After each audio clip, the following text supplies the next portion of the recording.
کیا آپ نے یہ سنا ہے کہ چوئنگم کو نگل لیا جائے تو وہ معدے میں کئی سال تک موجود رہتی ہے؟ اگر ہاں تو یہ جان لیں کہ یہ بات بالکل غلط ہے۔ اگرچہ چوئنگم کو نگلنے کا مشورہ تو نہیں دیا جا سکتا، مگر غلطی سے ایسا ہو جائے تو پریشان ہونے کی ضرورت نہیں۔ ہمارا جسم چوئنگم کو ہضم تو نہیں کر سکتا، مگر وہ 40 گھنٹوں کے بعد ہمارے نظام ہاضمہ سے گزر کر فضلے کے ذریعے جسم سے خارج ہو جاتی ہے۔ تو کیا چوئنگم نگلنے پر ڈاکٹر سے رجوع کرنا چاہیے؟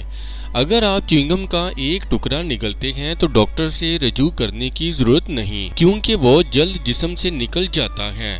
البتہ اگر آپ اکثر چوئنگم کو نگل لیتے ہیں یا دیگر ناقابل ہضم اشیاء کے ساتھ اسے نگلتے ہیں تو پھر ضرور مسئلہ ہو سکتا ہے۔ عموماً اس طرح کے مسئلے میں غذائی نالی بلاک ہو جاتی ہے، جس کے باعث پیٹ درد اور قبض جیسی علامات کا سامنا ہوتا ہے۔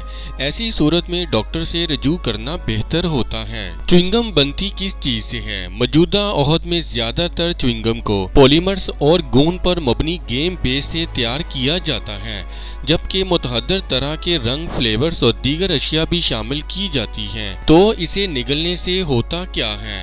ہمارا جسم چوئنگم میں موجود مٹھاس کو جذب کر لیتا ہے، مگر اس کی گوند کو ہضم نہیں کر پاتا۔ اس وجہ سے چوئنگم ٹھوس شکل میں غذائی نالی سے گزر کر فضلے کے ذریعے جسم سے باہر نکل جاتی ہے۔ اس ویڈیو سے متعلق اپنی رائے کا اظہار کامنٹس باکس میں ضرور کریں اور ہمارے چینل کو سبسکرائب کرنا اور ویڈیو کو لائک اور شیئر کرنا مت بھولیں۔